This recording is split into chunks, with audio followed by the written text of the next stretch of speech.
Challenge दिया है Mansuri TV के माध्यम से। यूसुफ मंसूरी साहब ने साफ लफ्जों में कह दिया है कि प्रदेश के अंदर जल्दी से जल्दी धुनकर आयोग का गठन नहीं हुआ तो वो एक रैली निकालेंगे, आंदोलन करेंगे और सड़कों पे धरना भी देंगे। यूसुफ, अस्सलाम वालेकुम, आप देख रहे हैं मंसूरी टीवी। आज आपको ऐसी खबर दिखाने जा रहे हैं जो अब तक किसी ने नहीं दिखाया है। मंसूरी टीवी आज इलाहाबाद के शहर करेली में पहुंची और वहां पर जो बाहर से आए हुए मंसूरी बिरादरी रजाई गद्दे का काम करती है उसके खस्ता हाल ज़िंदगी को दिखाने की कोशिश कर रही है।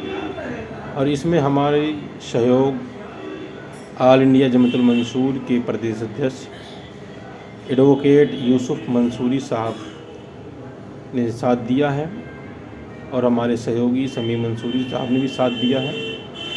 और आज आप देखेंगे इस वीडियो में कि मंसूरी समाज के लोग जो बाहर से आकर रजाई गद्दे का काम करते हैं वो किस तरह अपनी ज़िंदगी गुजारते हैं और क्या मजबूरियां हैं उनकी। तो देखते रहें आप मंसूरी टीवी। और अभी तक अगर मंसूरी टीवी को सब्सक्राइब ना किए हो तो सब्सक्राइब करें कि मंसूरी समाज की किस तरह से बदहाली की ज़िंदगी जी रहे हैं और किस तरह से अपना जीवन यापन कर रहे हैं। अब देखें, एक बड़ा नाला है, इस नाले के ऊपर जो है एक पत्थर लगा हुआ है, एक पत्थर है और इस पत्थर के ऊपर जो है ये इतने बड़े बड़े होल हैं। ये देखिए होल है कि आदमी अचानक आए और गिर के इसी में डूब जाए, यानी पैर हाथ उसका टूट जाए। और इस पर जो है ये रजाई गद्दा है और इसी को ढक कर जो है इन लोगों ने अपना जीवन यापन कर रहे हैं, सो रहे हैं इसी पर। हालात देखें आप कि बगल में नाला तकरीबन 4 फीट का नाला है, गहरा नाला है और इसमें आदमी चला जाएगा तो ये हाथ पैर उसका टूट जाएगा। और इस बदहाली की ज़िंदगी में मंसूरी समाज के लोग किस तरह से अपना जीवन यापन कर रहे हैं, किस तरह से अपना उद्योग कर रहे हैं, सरकार को ये देखना चाहिए और तमाम सोसाइटी और तंजीमों को भी देखना चाहिए कि मुसलमानों की क्या हालात हैं, किस तरह से वो ज़िंदगी अपने यापन कर रहे हैं। उनके बदतर हालात है। और रंगनाथन मिश्रा और सच्चर कमेटी की जो रिपोर्टें आई थी कि आरक्षण के बारे में कि मुसलमानों के हालात बताए उजागर किए गए थे, आज वो उजागर आपको मैं दिखा रहा हूँ ज़मीन पर आकर। ये प्रयागराज की वो धरती है जिस धरती में चारों तरफ के लोग आते हैं। यहाँ आज मकर संक्रांति का दिन भी है और उस दिन में आप देखिए क्या हालात हैं। ये इतना बड़ा गटर है और ये इतना बड़ा नाला है, अभी मैं गिर जाता। ये नाला है, नाले के अंदर जो है इतना बड़ा होल है, बगल में कोई सपोर्ट नहीं और इस नाले के अंदर लोग अपनी ज़िंदगी को गुजार रहे हैं। किस बदहाली से गुजार रहे हैं ये मुख्यमंत्री जी आना चाहते हैं। एक ऐसी चीज़ दिखाना चाहते हैं कि आप देखकर हैरान हो जाएंगे कि इस जाड़े की जो टेम्परेचर है आपने देखा होगा 6 डिग्री 4 डिग्री की लमसम प्रयागराज का रहा है। और सड़क पे लोग किस तरह से जीवन यापन कर रहे हैं और किस तरह से लोग रह रहे हैं और किस तरह से अपना कारोबार सजा रहे हैं, कारोबार कर रहे हैं अपने पेट के लिए और कहाँ से आए हुए हैं। आज हम उनसे मुलाकात कराते हैं, उनसे बात कराते हैं कि ये उद्योग जो लगा हुआ है, ये कपास का, रुई का, गद्दे का, जिसपे हम लोग गर्म में अपने घरों में खूबसूरत बेड पर अच्छे रूम में बैठते और लेटते हैं, इन्हीं की वजह से आज ये किस तरह से किस बदहाली में जीवन अपना यापन कर रहे हैं, हम इसकी जानकारी आपको देंगे। जी हाँ बोलिए। जी सद्दाम हुसैन नाम है। अच्छा भाई, कहाँ से आए हैं? बिहार से। अच्छा, बिहार से किस लिए आए हैं आप? वही कमाने के लिए आए हैं। अच्छा, कमाने के लिए।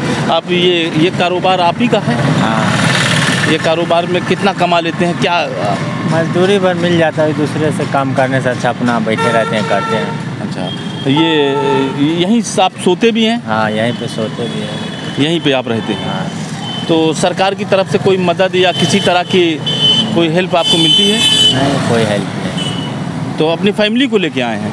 मैं फैमिली तो गाँव में। अच्छा, गाँव में है, आप यहाँ आए हैं अपना कारोबार करने और लोगों को ठंडी से बचाने के लिए। हाँ। ये कहा जाए। हाँ जी सद्दाम भाई, और आप भी नाम बताएं आप? मोहम्मद हसमत। मोहम्मद हसमत भाई, कहाँ से हैं? बिहार से। बिहार से यहाँ इलाहाबाद प्रयागराज आप किस लिए आए हैं? कमाने खाने के लिए। मतलब क्या कारोबार करते हैं आप? ये रजाई वाली। रजाई गद्दा, ये कारोबार आपका है? ये सारे यहाँ हाँ, ये सारे कारोबार करते हैं? इतनी दूर से आप आए हैं? हाँ। इसी सर्दी में इसी में रहते हैं आप? इसी में रहते ही हम लोग। अच्छा, तो इसमें कितना आप कमा लेते हैं लमसम? अरे वही मिल जाता है खाने पीने के लिए, पेट भर जाता है। अच्छा, पेट भर जाता है, बचता नहीं है। हाँ जी जी। हमारे बच्चे उच्चे के लिए कमा खा लेते बस हो गया, बचते नहीं हैं। अच्छा, कितने बच्चे हैं आपके? 3 बच्चे हैं। 3 बच्चे हैं। अम्मा भी होंगी? हाँ, अम्मा है, पापा है, सब है। अच्छा, सरकार की तरफ से कभी कोई सहयोग, कोई सपोर्ट है, किसी तरह कोई सरकारी आदमी आपसे मुलाकात किया कि आप इतनी सर्दी में लोगों को कमरे में गर्म कर रहे हैं लोग, मगर आप इतनी सर्दी में यहाँ पर हैं? तो सर अभी हम लोग को कोई आया नहीं, कोई पूछने नहीं। मंसूरी बिरादरी से ताल्लुक़ रखते हैं? हाँ, दुनिया कहलाते? हाँ, दुनिया हम लोग। अच्छा, मंसूरी बिरादरी से। ये कारोबार आपके बाप दादा भी करते आए होंगे? जी सर। हाँ, हमेशा से करते आ रहे हैं? हाँ, यही कारोबार आपका? यही कारोबार है हमारा। यही कारोबार है। तो कोई आपको सहायता के लिए पहुँचा? कोई मंसूरी तंजीमों से आपको कोई सपोर्ट सहयोग मिला? किसी मंसूरी ने, कोई तमाम मंसूरी तंजीम है, संगठन बने हुए हैं? नहीं, तो हमको ये आया, यूसुफ सर आया था, उसी वो यूसुफ मंसूरी एडवोकेट आए थे? हाँ, उन्होंने आपसे बातचीत किया? वही बातचीत की, बाकी और को भी इनको कभी किसी तरीके से आर्थिक सहायता मंसूरी वेलफेयर सोसाइटी या मंसूरी तंजीम या जमीयतुल मंसूर की तरफ से कोई सपोर्ट और सहयोग नहीं मिला? और जमीयतुल मंसूर के प्रदेश अध्यक्ष यूसुफ मंसूरी एडवोकेट साहब जो है, इनसे उनको देखा, इनकी बदहाली को देखा तो बड़ा उनको वो लगा। उन्होंने कहा कि समाज के बीच में ये सारी बातें पहुंचनी चाहिए। मंसूरी टीवी से मोहम्मद समीम मंसूरी। आज मैं प्रयागराज की धरती पर हूं और प्रयागराज में एक ऐसी शख्सियत से मुलाकात कराना चाह रहा हूं कि ऑल इंडिया जमीयतुल मंसूर के प्रदेश अध्यक्ष जनाब यूसुफ एडवोकेट मंसूरी साहब हमारे साथ हैं। आज उन्होंने मंसूरी समाज की, जो दुनिया समाज है, उसकी बात को उजागर किया और मंसूरी टीवी को बुलाकर यहाँ पे उनकी बदहाली और किस तरह से जीवन यापन कर रहे हैं उसको दिखाया मंसूरी टीवी को। जी यूसुफ साहब। जी, अस्सलाम वालेकुम। मैं आपका पहले बहुत बहुत शुक्रिया अदा करूंगा मंसूरी टीवी चैनल का, बड़े भाई आज़ाद मंसूरी साहब और मोहम्मद समीम मंसूरी साहब, आप दोनों लोग का मैं बहुत शुक्रिया अदा करूंगा कि आप लोगों ने बहुत अपना कीमती अहम समय दिया अपने समाज को आगे बढ़ाने के लिए। इनकी बदहाली को दिखा करके सरकार को जागरूक करने के लिए और ये आप लोग ने बड़ा अच्छा प्रयास किया। जी यूसुफ साहब, ये बताएं कि ऑल इंडिया जमीयतुल मंसूर के प्रदेश अध्यक्ष हैं और उसके बाद भी आपने ये मंसूरी समाज के लिए क्या किया? जी देखिए, हम जिस समाज से जुड़े हुए हैं उस समाज के लिए हमने सोशल वर्कर का हमने एक रूप ग्रहण किया और बिना सोशल वर्कर बने आप कुछ नहीं किसी समाज के लिए कर सकते हैं।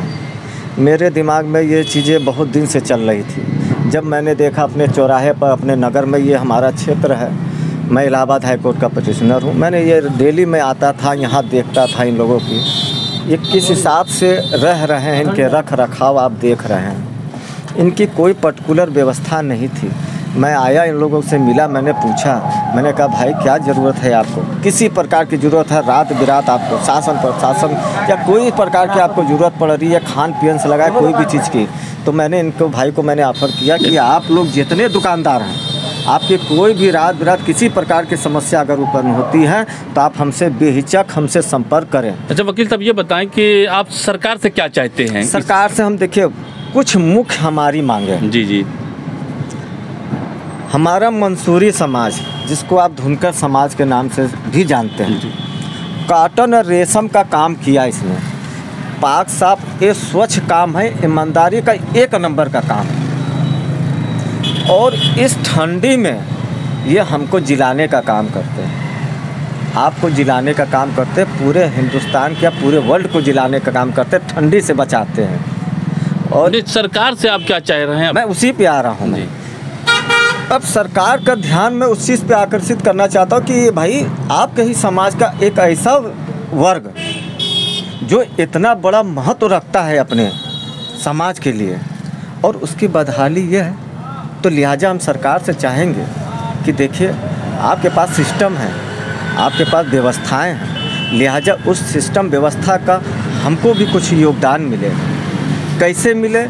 वो इस तरह मिले जैसे आज का आप जान रहे थे डिजिटल युग है, आज मशीनरी युग है। आज भाई हमारे काम कर रहे हैं, आप देख लिए किस मशीन पे, लकड़ी पे, जो कि चाइना की मशीनें उपलब्ध हैं। 5 लाख की ये मशीन कैसे लाएगा बंदा जब तक गवर्नमेंट इनको सब्सिडी नहीं देती है या उस मशीन पे लोन नहीं देती है। बिना नॉन गारंटी पे या कंस्ट्रक्शन पर इनको मशीनें नहीं मिलेगी तो ये बेचारे ऐसे ही जनरेटर पे तेल खर्च करके काम करेंगे। ये तो इसका मतलब वकील साहब आप जो है धुनकर आयोग की मांग करते हैं? धुनकर आयोग की मांग भी हम करते हैं सरकार से। ये तो हमारा पुराना एजेंडा है, ऑल इंडिया जमीयतुल मंसूर का बहुत पुराना, सबसे पहला हमारा मुद्दा ये रहा है। सन 1974 की रजिस्टर्ड संस्था है और उस समय से ये कर रही है, सन 38 से ये बात कर रही है कि हमको धुनकर आयोग चाहिए, धुनकर आयोग चाहिए। बहरहाल अगर हमको सरकार धुनकर आयोग ना दे पा रही है तो कम से कम हमको हिस्सेदारी तो दे। अभी वर्तमान में इसी सुनिए, योगी सरकार ने 250 करोड़ बुनकर के नाम पर दिया, क्या उसमें कुछ हिस्सेदारी हमारे मंसूरी भाइयों की रही है? वकील साहब जो है जो कहना चाह रहे हैं कि धुनकर आयोग का एक गठन होना चाहिए प्रदेश के अंदर, और 250 करोड़ रुपए जो प्रदेश के अंदर मुख्यमंत्री जी ने जो अनुदान दिया वो धुनकरों को मिला कि नहीं मिला, पहली प्राथमिकता ये है। दूसरी चीज़ वकील साहब की जो ख्वाहिश है कि धुनकर समाज के लिए जो सब्सिडी की व्यवस्था है वो भी की जाए, और दूसरी जो लाइट व्यवस्था है, आप बुनकर को भी अगर मिलती है वो भी हथकरघा से काम करते हैं, ये भी हथकरघा से, इनको भी लाइट वही यानी कि आप जो है रंगनाथन मिश्रा और सच्चर कमेटी रिपोर्ट का भी मैं उसी पे आ रहा हूँ कि भाई ये देखिए आज हमारे नेता, मुझे बड़ा अफसोस होता है कि पसमानदा की बात कर रहे हैं। वो नेता पसमानदा की बात कर रहे हैं जो मंसूरी के नाम पे कभी अपने आप को उजागर किए थे, और आज हमारा मंसूरी का लक़ब विलुप्त हो गया उनके कारण विलुप्त हो रहा है, विलुप्त हो जाएगा। मैं ये भी आपके माध्यम, चैनल के माध्यम से बताना चाहता हूँ कि हर बिरादरी की पहचान उसके वर्क से, उसके काम से जानी जाती है। अगर हमारा वर्क अगर ये विलुप्त हो जाएगा तो हमारी बिरादरी की कोई पहचान नहीं हो जाएगी। आप चाहे किसी का भी लक़ब लगा लीजिए, आप चाहे किसी चीज़ का भी लक़ब लगा लीजिए, ये इनके आखिर ग्रामीण क्षेत्र के हिसाब से किसानों को दी जाती है, लाइटों में सब्सिडियाँ दी जाती है, उनके खेती के लिए दी जाती है, बुनकर को दी जाती है, जो कालीन का काम करते हैं उनको भी दी जाती है, इनको नहीं मिलती है भाई साहब। अन्य राज्य तो इनकी रख रखाव कैसे होगी? रात में कभी कोई चोरी कर लेगा, कभी कोई इस दरवाजे पर लगाएंगे, आज ये भगाएंगे, कल वहाँ बेचारे जाएंगे लगाएंगे। ये हमारी मंसूरी की बदहाली है भाई साहब। तो यानी आरक्षण की भी बात आप करना चाह रहे हैं? बिल्कुल, क्यों नहीं होनी चाहिए। यहाँ के सारे निम्न वर्गों को आरक्षण दिया जा रहा है, शिक्षा में व्यवस्था दी जा रही है, चिकित्सा में व्यवस्था दी जा रही है। ये बंदा अपने बच्चे को कैसे पढ़ाएगा अगर इसको आरक्षण नहीं मिलेगा तो?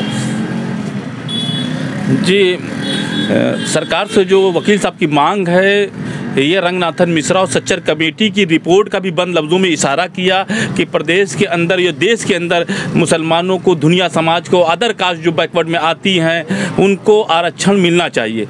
मैं भी इसका समर्थन करता हूं। मैं यूसुफ मंसूरी साहब का सराहना करता हूं कि ऑल इंडिया जमीयतुल मंसूर के प्रदेश अध्यक्ष हैं। आज उन्होंने प्रयागराज की धरती पर मंसूरी टीवी को बुलाकर आज जो बदहाली मंसूरियों की है वो दिखाया। मैं उनका शुक्रिया अदा कर थोड़ा सा बताना चाहेंगे आपको, हमारी मंसूरी बिरादरी, दुनिया बिरादरी मुसलमानों में आज आप कह लीजिए कि नंबर 2 पर जनसंख्या में, आप कह सकते हैं नंबर 2 की जनसंख्या पर। इनका वोट बैंक बड़ा अच्छा है, जहां आप ये जाते हैं वोट देते हैं। जी, वकील वाले इस समाज की बदहाली को दिखाते हुए ऑल इंडिया जमीयतुल मंसूर के प्रदेश अध्यक्ष यूसुफ मंसूरी साहब ने आज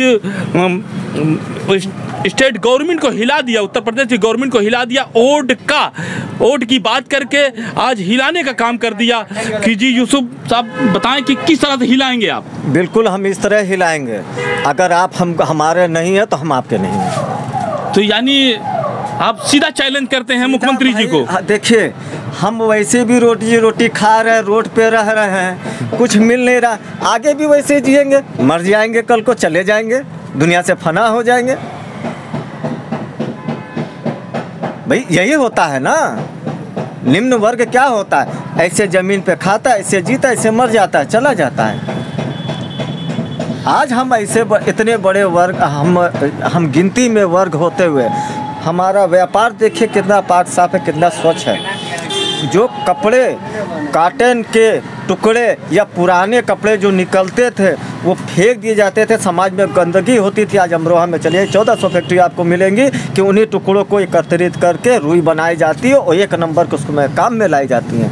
हम कितना बड़ा समाज के वर्ग है बताइए ना, हम कैसा काम कर रहे हैं बताइए ना। आज तक किसी ने ये काम नहीं किया जो आज मैं ये काम कर रहा हूँ। काश अगर ये काम हर नेता हमारा किया होता पहले से, तो आज हमारी बदहाली में सुधार आया होता, सरकारें हमारी ओर ध्यान दी होती। इस चीज़ की मुझे शिकायत भी है, अपने से भी है और अपने भाइयों से भी है। जी, ऑल इंडिया जमीयतुल मंसूर के प्रदेश से यूसुफ मंसूरी साहब से बातचीत हुई और उन्होंने आज प्रदेश को हिलाने का काम किया, अपने वोट बैंक का इशारा किया कि जिस पार्टी को हमसे वोट लेना हो, हमारे बिरादरी के लोगों को, हमारे वर्ग के लोगों को वो ऊपर उठाएंगे, जब ये इस बार हम वोट देंगे। बड़ा ज़बरदस्त वकील साहब ने हम बता दें, अगर हमको अपनी बिरादरी के लिए हाई कोर्ट और सुप्रीम कोर्ट भी जाना पड़ेगा, कल को PIL भी CLP भी अगर दाखिल करनी होगी तो हम दाखिल करेंगे और इंशाल्लाह हम करेंगे। यानी दुनकर आयोग की मांग आप खुले तौर से कर रहे हैं? बिल्कुल कर रहे हैं। आज वक्त आ गया है, समय आ गया है, हम अपनी बात रखने का। क्या कोई आंदोलन करने का भी कोई इरादा है क्या यूसुफ मंसूरी साहब? बिल्कुल आंदोलन होगा, समय आने दीजिए। हम आंदोलन नहीं करेंगे, हम जनता को दिखाएंगे, हम रैली निकालेंगे, ये मशीनों के द्वारा हम रैली निकालेंगे मार्केट में और खुला चैलेंज दिया है मंसूरी टीवी के माध्यम से। दिखाएंगे कि यूसुफ मंसूरी साहब ने साफ लफ्जों में कह दिया है कि प्रदेश के अंदर जल्दी से जल्दी धुनकर आयोग का गठन नहीं हुआ तो वो एक रैली निकालेंगे, आंदोलन करेंगे और सड़कों पे धरना भी देंगे। यूसुफ मंसूरी साहब ऑल इंडिया जमीयतुल मंसूर के प्रदेश अध्यक्ष हैं, मंसूरी टीवी को इंटरव्यू दिया, मैं बहुत उनका आभारी और शुक्रगुजार। के माध्यम से मैं आपके चैनल के माध्यम से सरकार से पुनः निवेदन करूंगा मैं कि एक बार इस चीज़ पे विचार करे, गौर करे। यह मुस्लिम समाज एक ऐसा समाज है जो समाज की गंदगियों को दूर करते हुए एक स्वच्छ अच्छे काम करता है, ईमानदारी से 2 पैसे कमाता है, जहाँ जैसा जीवन मिलता वैसा मिलता है, कॉन्स्टिट्यूशन का पालन करते हुए, अपने संविधान का निर्वाह करते हुए वो आपके मताधिकार का भी उपयोग करता है और आपको सरकार में लाने का काम करता है। हमारी सरकार से गुहार है कि एक चक्कर अपनी नज़र इनायत करें, हमारे भाइयों के ऊपर देखें, हमारे व्यापार को आगे बढ़ाने की कोशिश करें। अन्यथा ये व्यापार अगर टूट जाएगा तो कहीं ना कहीं जब निम्न वर्ग का व्यापार अगर टूटता है तो फिर बड़े वर्ग के व्यापारी क्या करते हैं समाज के साथ, ये हमको भी मालूम है, आपको भी मालूम है कि महंगाई की चरम सीमा पे जाती है। आज जो ये 2 पैसे में काम कर जाते हैं